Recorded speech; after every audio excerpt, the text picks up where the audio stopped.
Great to have you along for the ride. Thanks a lot for stopping by. Really glad to have this guy on. His name is Mohammed Saleh Tamek, or Tamek. Say your name for me, Mohammed. I want to make sure I say it right. Yes, it is right. Tamek. Tamek, okay. Mohammed Saleh Tamek. You are the Delegate General of the Correctional and Reintegration Department in Morocco. You actually work for the King of Morocco. How are you? Nice to meet you.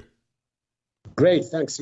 Nice to meet you. Yeah, and you're actually in Morocco right now, which is so cool because technology, we can see each other, we could talk to each other. I want to talk about, first of all, you didn't know this, but my father was in the Air Force, and he was in Morocco in the late 50s and early 60s. And he passed away 11 years ago, but he always talked about how beautiful it was, how wonderful the people were, and he always had great remembrances of Morocco. I think, generally speaking, Americans like Morocco. Do you have that same feeling? Oh, yes, of course. I have always liked Americans, and I know they always liked Morocco. You know, when go ahead. Ever since the Second World War, and they get established here in Morocco, in Kenitra, in Ben Grir, and then other areas. I think that we don't know that much about the country other than the people are very nice, and it's a beautiful country geographically. It is a monarchy, though, right? You have a king. Yes. Okay, but the king also appoints a prime minister. So do the people of Morocco feel a freedom like we would feel here in America, or is it different?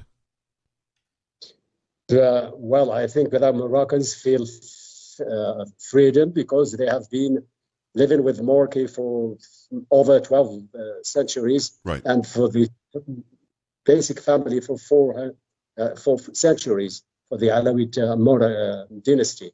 And they think, and I'm deeply convinced that they take it as the main cement that unites Moroccans. It's an interesting country because it is a Muslim country. I think 99% or 90% plus are Muslim there. Yet you guys do a very, very good job in stopping radical Islamic terrorism. That's not an easy thing to do. When you're a country that is basically based on one religious belief, and the terrorists claim to be of the same religious belief, it's hard to keep them under control because it's easy to radicalize young people.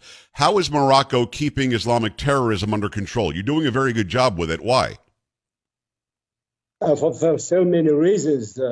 Some have to do with the choice of Morocco. Morocco is applying religious references frame which is based on the Quran and the Sunnah and the Maliki right and Ash'ari doctrine, advocating mainly interpretation efforts in accordance with the higher purposes of the Sharia, that is flexibility, moderation, and balance, and away from rigor, from excess or extremism, and that helps a lot. And the Maliki right has always shielded Morocco from extremism and tolerant religious-based movements, extremist movements. But of course, after Al-Qaeda, we have the first bombing at Casablanca, and right. Ever since we have been facing a few attacks from terrorists.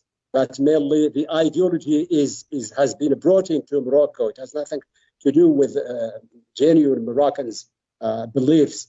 And then from that time, I think it was kind of a weakness. We have to awake and face this on a multi-faceted kind of attacking it. That is, of course, security has to do its work, but also we have to review the religious, all our religion approach. So we started with reforming the preachers and imams and forming them and training them.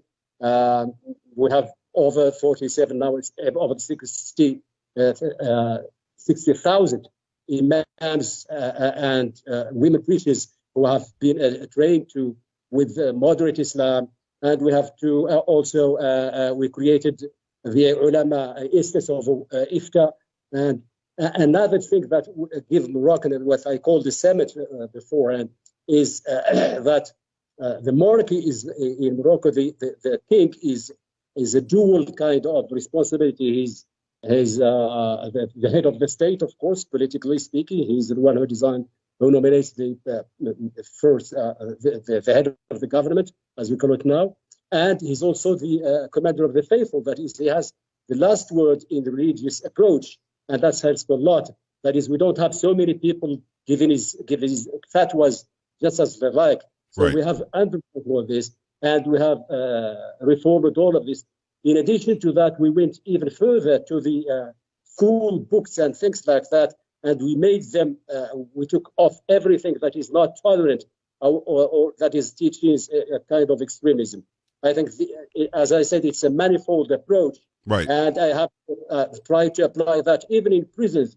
We have a very unique experience with radicalized prisoners coming from jihadis or Daesh. And we use the experience which we call reconciliation. Right. That is, we take people who have chosen to be trained in this.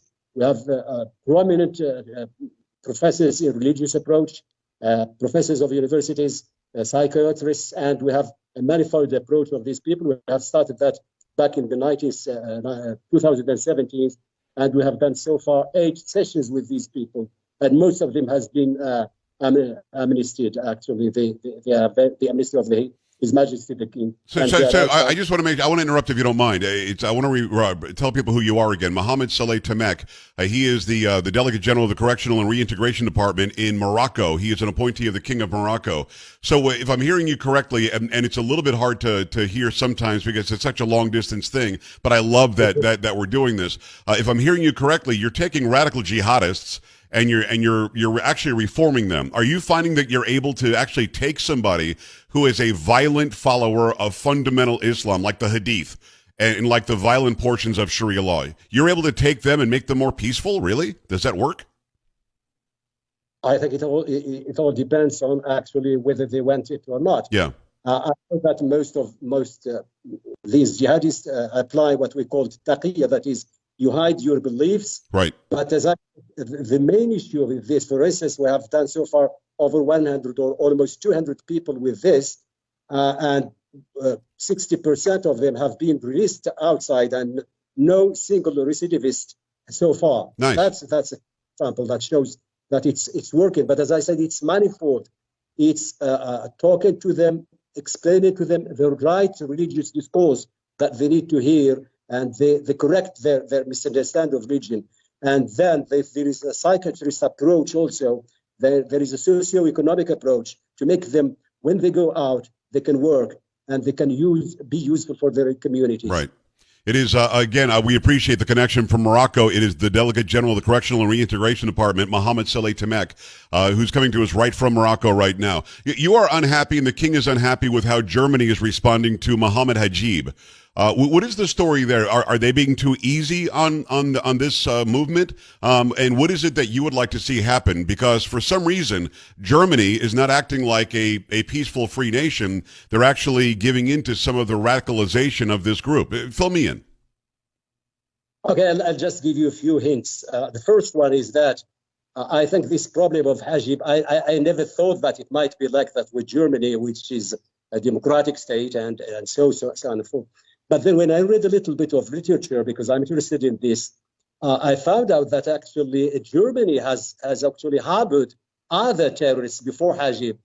You take Majid from Daesh, you take Samir, the guy who played football with the heads of people, beheaded people. Wow. With that group. And now Hajib, it seems that there is kind of a pattern that is consonant, vowel, Hajib. 2-syllable, Hajib, Samir, and Majid, and before that, Atta and Shi'i, who were you remember the Hamburg cell, which flew two planes into the American centers in Europe. I didn't understand this. Why Hajib? Why Germany should harbor Hajib? Hajib, who says, "I live in Germany. I am a German." And there is no mentor. I mean, the commander of the faithful of the Moroccans is not my mentor. And the monarchy of Morocco should be abolished. That's what he said. Wow. He said, people, you are weak. You are committing suicide. Go and commit suicide bomb and explode yourself amongst them. That is the police and the forces and the police and the security forces. Go and kill them. Isn't that calling for a hate-filled extremism speech? Yes. It's not a form of extremism. And I'm a former university professor, so I did some research, and I so happened that on this study by the SWP, which is in German, Stiftung Wissenschaft und Politik, which means, to translate it into English, Foundation for Science and Politics. Right. And this is a think tank which has published a study. It's not been published. It has been leaked about the northern African countries, that is Morocco, Algeria, and Tunisia. And you know what it says in a nutshell? It says Morocco has to be stopped. Wow. And this is I will give you just the conclusion of the study of this think tank foundation. It says, to counter the feeling of growing uselessness of Algeria, to reinforce the Tunisian economy and relativize the hegemonic ambition of Morocco, and thus reduce the negative dynamic of this rivalry. So I think this is part of what we're saying. And Germany, remember, after the declaration of President Trump, recognition of the sovereignty of the Moroccan, of the Sahara. By the way, I'm a Sahrawi, and I know what I'm talking about. Yes. Just the second, a week after, what did Germany call the Security Council to meet to talk about this? Why Germany? Germany has no borders with Morocco, has no history with Morocco. Why should they actually poke their nose in this? Now we understand why using Haggib. Yeah, but I don't understand why they would side with Haggib. It doesn't make any sense to me. It's actually very confusing, and I agree with you.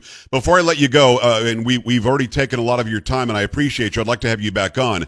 I know that President Trump recognized the Western Sahara as part of Morocco. That was a very big deal to you, a very big deal to the king, and it was the right thing to do. Now we've got Joe Biden in office.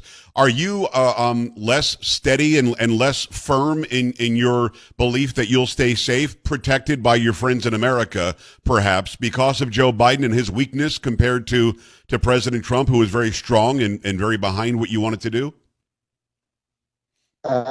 What President Trump has done to Morocco and to the Moroccan king and to the Sahrawis, especially, and I'm a Sahrawi, cannot be forgotten. It has been the most obvious, open-minded guy I have ever known in history about this issue, which has been lacking. I'm not saying a bad feeling. I think when Secretary of State talked about one prisoner or two journalists imprisoned in Morocco and forgot what's going on in Afghanistan, I think there is a problem with that. Yeah, I agree.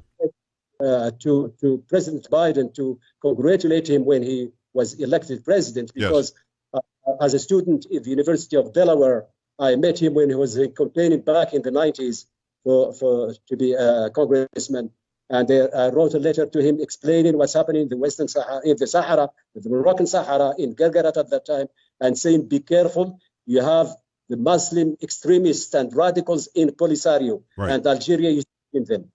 Yes, I don't feel at ease with what's going on, and I think everybody has seen what's happened in Afghanistan. Right. And it could not be.